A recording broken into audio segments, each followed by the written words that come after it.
you've decided to answer Hecate's call and start working with her. Maybe you've even set up an altar to her, read a few books, a few articles, seen a few videos on her. Maybe you've even made an offering or two to her at this point. So now you might be wondering, what happens next? What now?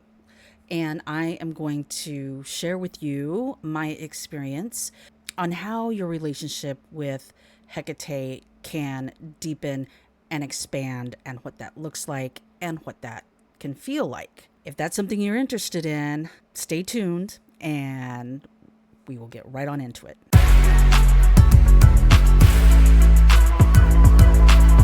So, this first stage is really exciting. At least it was for me, because things for me were getting confirmed left and right. Because in the beginning, I was really hesitant because everything that I had seen online made her out to be this hugely scary and intimidating entity. But I decided to start working with her anyway, and I was really new on my path. And this was around the end of 2017.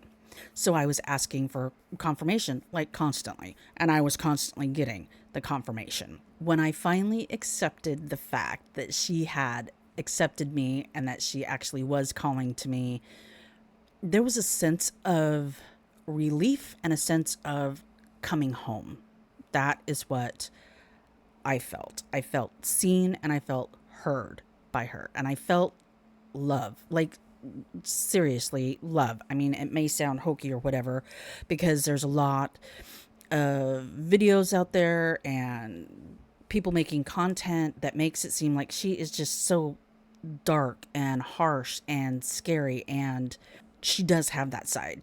That is, I'm not saying that that part of her does not exist. It does. And we'll get into that later, so keep watching. But I believe that she comes to you when you first start working with her. She comes to you how you need her to show up. So for me, she showed up kind of like a very stern mother figure. She wasn't going to take any of my crap. She wasn't going to let me get away with my own BS, which is good. That's what I needed at the time. And that's how I feel she will show herself to you when you are new. Like, whatever you need, that's how she's going to come to you as, okay? And the other thing that I did is I journaled a lot. So much. I journaled so much, and it was really helpful. I actually want to go back and start reading some of those journals. Journaling helped a lot. It's like building blocks, so you can go back and see your growth, especially when you don't feel like you are growing. Like I said, I have been a devotee of hers since 2017, and most days I still feel like a beginner, brand new. So going back and reading your journals is also helpful. So just write things down as they come to you. That's like the first part. Now, there are some things that you need to understand about Hecate. And to me, the biggest one is sovereignty. She is huge on sovereignty, owning yourself, being your own person, standing up for yourself, being secure in your own body. Like, that is what sovereignty is, and she is really big on that. So if you are not ready for the type of change and the kind of change that she will bring into your life, if you ask her, if you're not ready for your life to be, I'm going to say upended, but that also makes her sound scary, but I'm going to explain that. If you're not ready for that kind of change, that level of change, I highly suggest not working with her. Tower moments.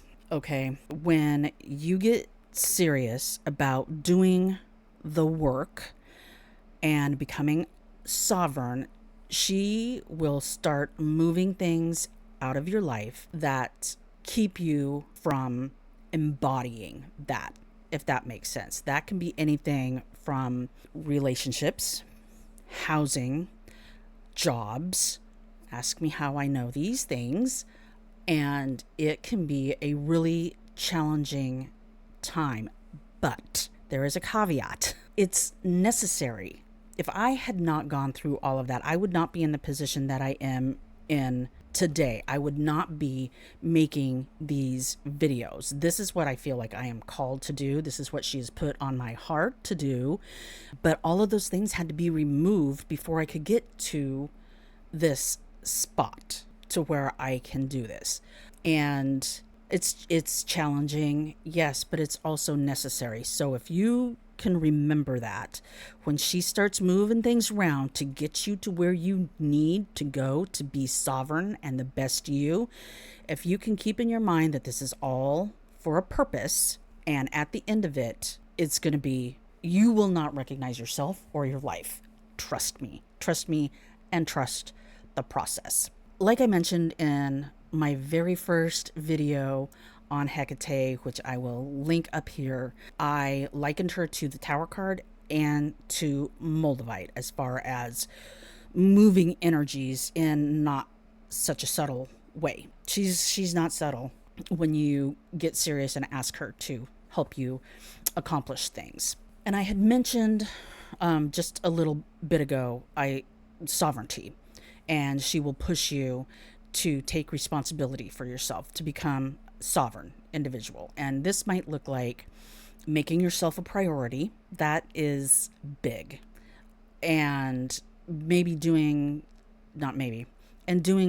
inner work. I know shadow work gets thrown around a lot. I'm on the fence about that term. I don't think it means what people think it means today. Doing the inner work. If you have things that you need to work on to get over, she might push you to go see a therapist. And when I say pushing, what I mean is you'll start having the thoughts, right?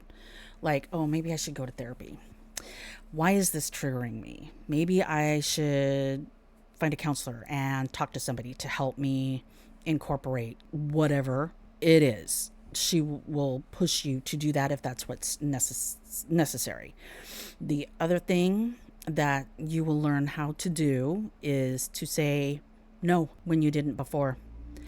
That was huge for me, saying no and setting boundaries. This is all part of being a sovereign individual, and things that she will help you with and things that she will push you to do so you can be the person that you want to be. I'm really trying to give you guys like an honest look at what it is like to be a devotee of hers. And I hope I'm getting that across to you. So as you move through these stages, I personally believe that your practice and your relationship with her will deepen. And as it deepens, you might want to start like incorporating her epithets. Okay, and these are her names, and they hold power, and they are different sides of her and hold her different energies. And again, I've got a playlist with her epithets. I started a series on that. She has so many. If I can find a link with a really comprehensive list, I will drop it in the description. So check that out. So as you deepen your relationship with her and your practice, you might want to start adding epithets into your prayers, your rituals, your spell work, what is the word I'm looking for? Your devotionals to her. You could start observing Deepening consistently. I always forget what phase the moon is in. So when I remember, I observe Deepening. A lot of the times I don't, but I have other devotional acts that I perform. And like I said before, these videos and this channel is one of them. So some other devotional acts, and I might have talked about this in another video, are things like service, volunteering at a shelter, whether it be an animal sheltered, at-risk youth, a women's shelter, anything where you can help people that have been marginalized, that are on the fringes. That can be an act of service and devotional work to her. Your creativity, if she brings that out in me, my creativity. And again, she can push you to start addressing some things that maybe you haven't addressed that need to be addressed within yourself. She's done that with me. One thing that I really want to stress is she does not need you or want you to be spending money that you may or may not have to buy her stuff. Okay.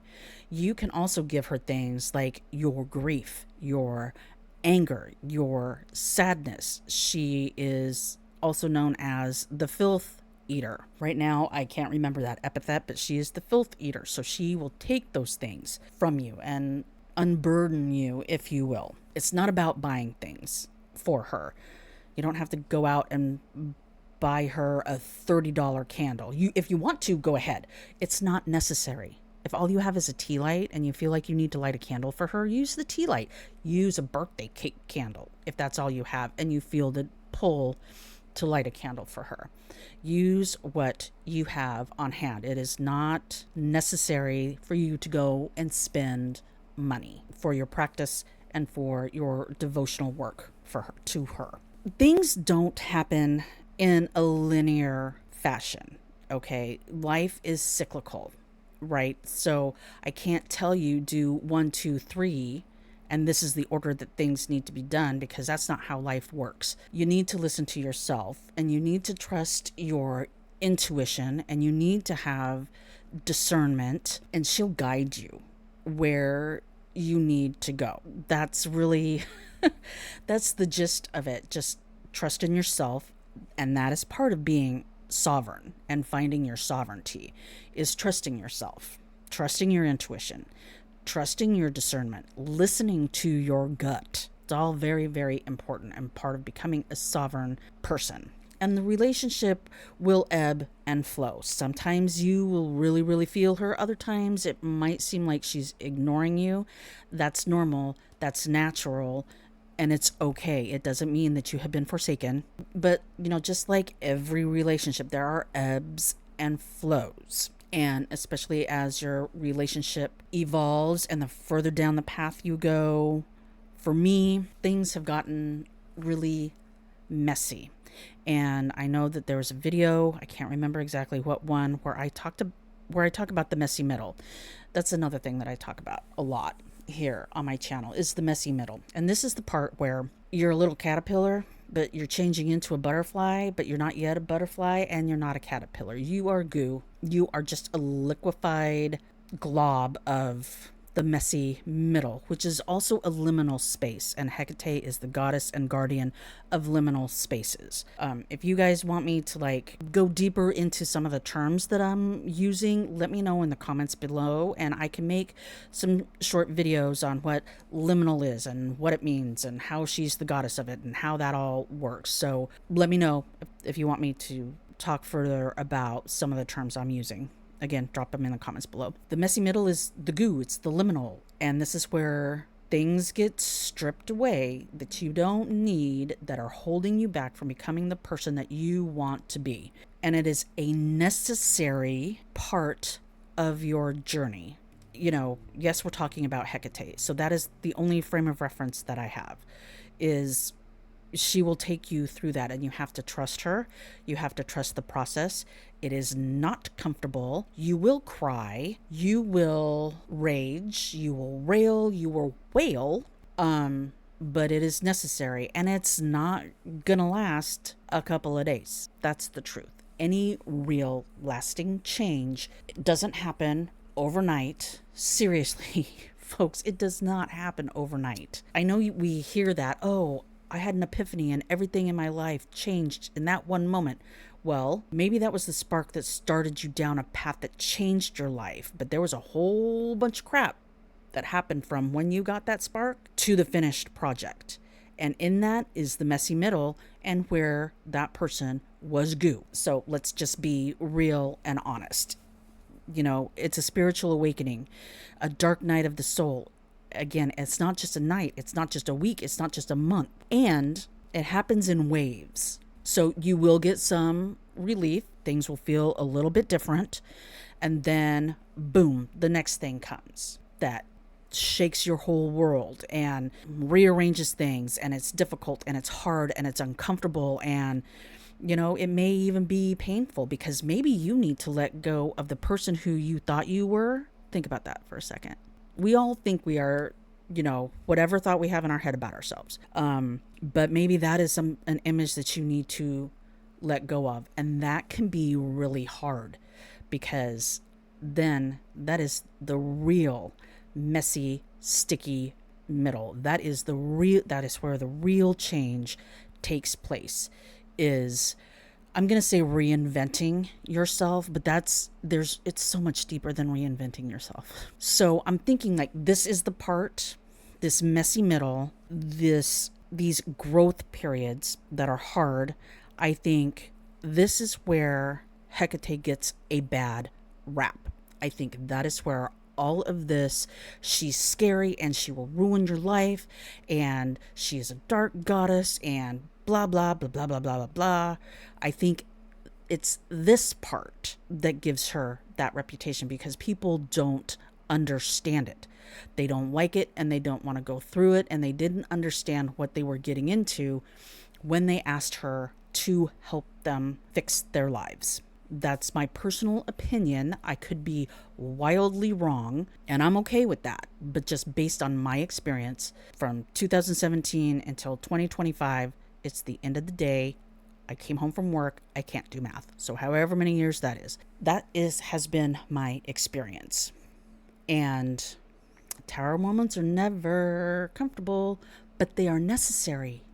All of it is necessary, and she will help you get there. You just have to, I keep saying trust. You've got to trust her, and you've got to trust yourself. You have got to believe in the process and know that it is not going to be this way forever.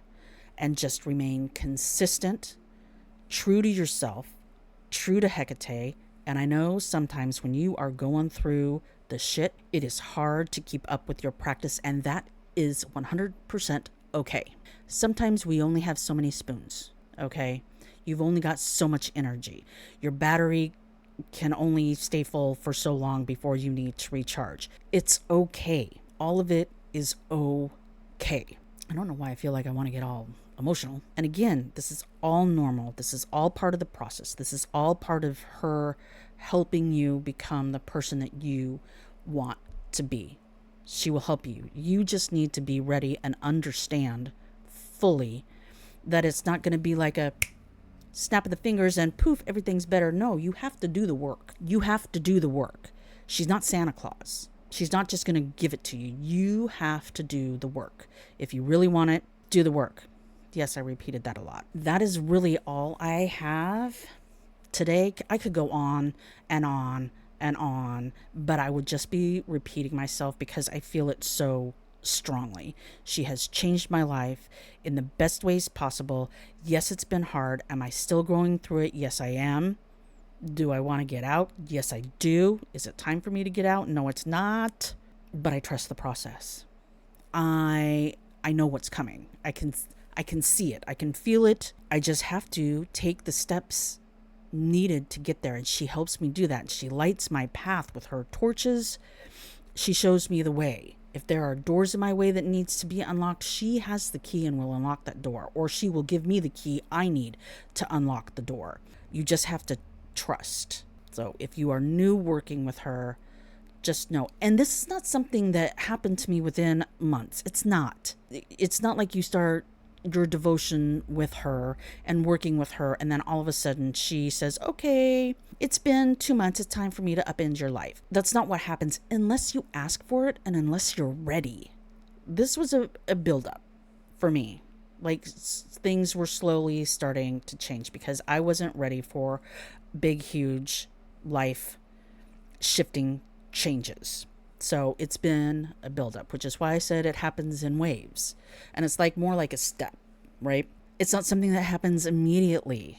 Like, she's got to trust you and you've got to trust her. And you spend time building that relationship before she'll take you through the changes that need to be had. Don't be afraid, okay? But again, if you are not ready for that, then maybe she is not the goddess for you. And again, I'm not trying to make her sound so scary because she's not. She's wonderful and amazing. And she's helped me so much, like stand up for myself and set boundaries and say no and speak my mind. And it's refreshing and it's amazing. I keep saying amazing, but it's true. Trust the process, keep walking the path with her, trust yourself, and you will be amazed and astounded in all the best ways possible of what will happen when you do this and trust her and go along this journey. If you have been working with Hecate for a while, what shifts have you noticed in your life after working with her? And if you are even more experienced with Hecate, maybe drop your experiences in the comments below to help out the new folks who are just now starting their journey with Hecate. I want to build a community here. Everybody is safe. This is a safe space. This hasn't been a problem, so I don't even feel like I need to say it, but I'm not going to tolerate bullying or anything like that. We all have our own practice. We are all individuals, and this is a safe place. So if you're finding my content helpful, it'd be awesome if you could subscribe, like the videos, comment on the videos, share the videos if you know somebody who might be starting their journey and could use this information. Share it with them. I'm going to link some videos at the end here that you guys might be interested in, so check them out.